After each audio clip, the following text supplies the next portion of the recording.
Do Gênesis ao Apocalipse, a Bíblia tem mais de 2.300 versículos que tratam sobre dinheiro e administração financeira. Esses ensinamentos têm quase 2.000 anos e foram escritos quando os modelos econômicos e de produção eram bem diferentes dos atuais. Continuam, porém, sendo dicas preciosas que nada têm a ver com a vida espiritual, mas são conselhos para moldar o comportamento financeiro, fugir das dívidas, ser econômico e ter uma jornada próspera. São 12 versículos bíblicos com ensinamentos que vão bem além de não fazer débitos e poupar, como não ter preguiça, trabalhar honestamente, evitar gastos desnecessários, analisar despesas com cuidado, recolher devidamente os impostos, fugir do dinheiro fácil, entre outros. O verso que nos ensina a ficarmos no azul está no livro de Romanos, capítulo 13, verso 8. Diz o seguinte: A ninguém devais coisa alguma, a não ser o amor com que vos ameis uns aos outros. Em suas falas na Bíblia, Cristo e seus apóstolos deixam claro ser contra as pessoas que se endividam e dão calotes. A dívida no texto sagrado é considerada um motivo de vergonha. É preciso reconhecer e tratar de colocar em dia todos os débitos. O livro que nos orienta a tomarmos cuidado com empréstimos e juros abusivos está no livro de Provérbios, capítulo 22, verso 26 e 27. Diz o seguinte: Não seja como aqueles que, com um aperto de mãos, empenham-se com outros e se tornam fiadores de dívidas. Se você não tem como pagá-las, por que correr o risco de perder até a cama em que dorme? Evitar empréstimos, sobretudo com altas taxas de juros, também é uma recomendação bíblica.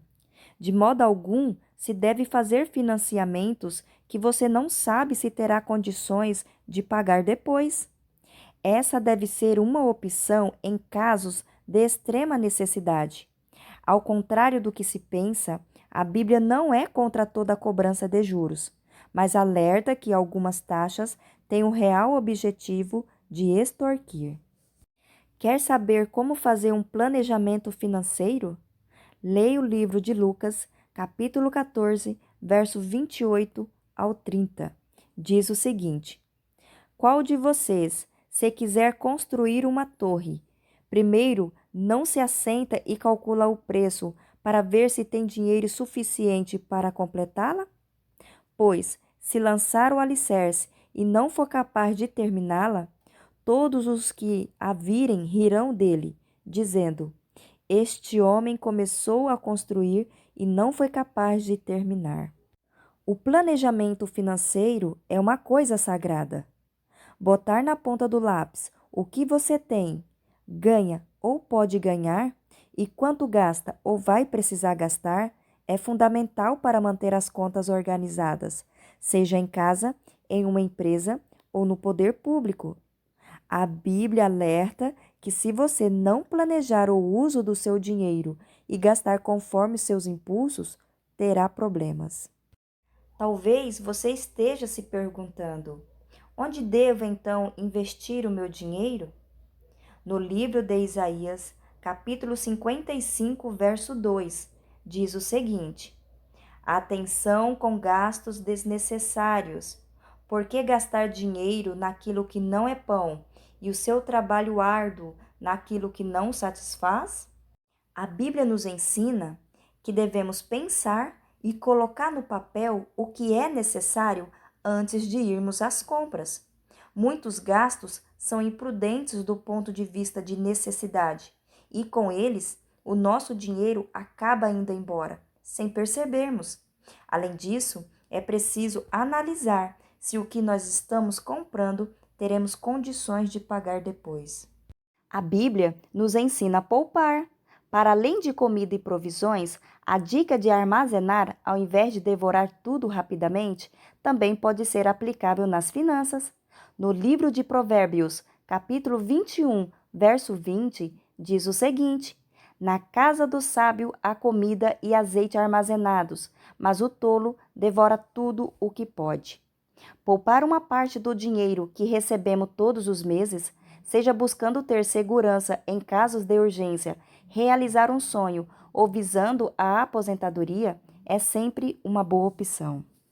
Podemos aprender com a parábola dos talentos a ser um investidor.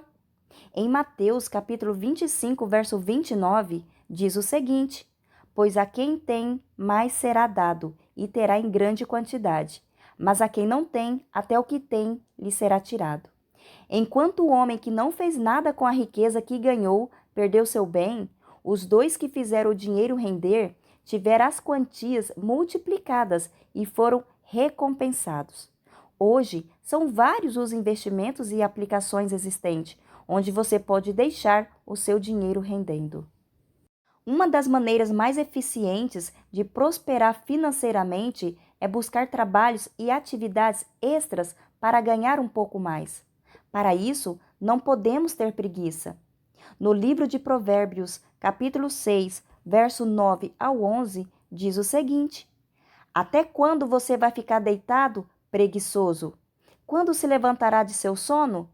Tirando uma soneca, cochilando um pouco, cruzando um pouco os braços para descansar, a sua pobreza o surpreenderá como um assaltante. O trabalho na Bíblia é tratado como a única fonte de riqueza material, já a preguiça, um pecado capital.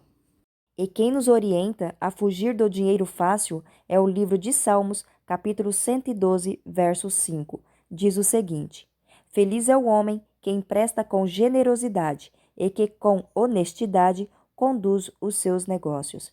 O texto sagrado diz que devemos viver do nosso próprio trabalho, ganhando dinheiro honestamente. Fugir do dinheiro fácil é uma recomendação importante, visto que essa possibilidade não existe. E em muitos casos, essa promessa é usada para acobertar golpes, crimes e fraudes, que podem acabar causando mais prejuízo que ganho.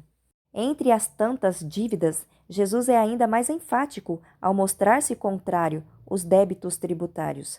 Isso mesmo, nada de sonegar impostos. Podemos ver no livro de Romanos, capítulo 13, verso 7, diz o seguinte: Deem a cada um o que lhe é devido. Se imposto, imposto. Se tributo, tributo. Se temor, temor. Se honra, honra. Ao afirmar, por exemplo, dai a Deus o que é de Deus e a César o que é de César, Cristo reforça que impostos devem ser pagos em dia, o que vale tanto para o IPTU da sua casa como para o FGTS de um funcionário, por exemplo. Vale lembrar que a sonegação é um crime.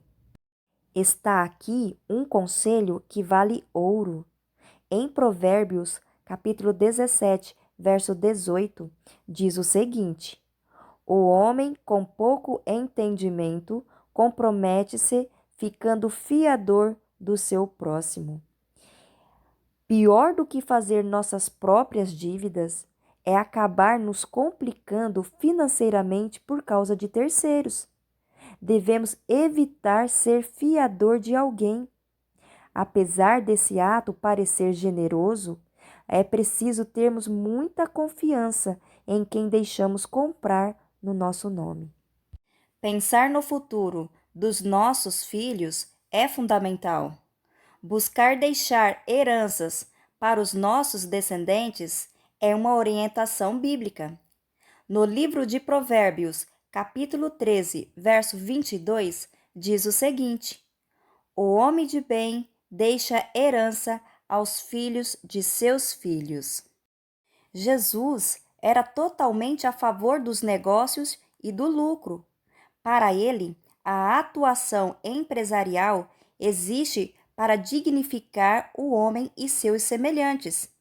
Procurar algo que você gosta de fazer e apostar nisso para ter independência financeira pode ser um bom caminho. No livro de 1 Tessalonicenses, capítulo 4, verso 11, diz o seguinte: Esforcem-se para ter uma vida tranquila, cuidar dos seus próprios negócios e trabalhar como as próprias mãos. Sejamos um bom empreendedor. Chegamos ao fim e aprendemos que, quando dirigimos bem o dinheiro, podemos sabiamente comprar, investir e pagar. O mau uso traz o lado obscuro das dívidas, com cobradores à porta, nome sujo na praça, uma vida sob tormentas. É preciso levar a sério e ter fé nos ensinamentos sagrados deixados por homens empreendedores que usaram esses mesmos princípios com êxito, como Abraão, Isaac, Jacó, José do Egito, Davi, Salomão e até mesmo Jesus.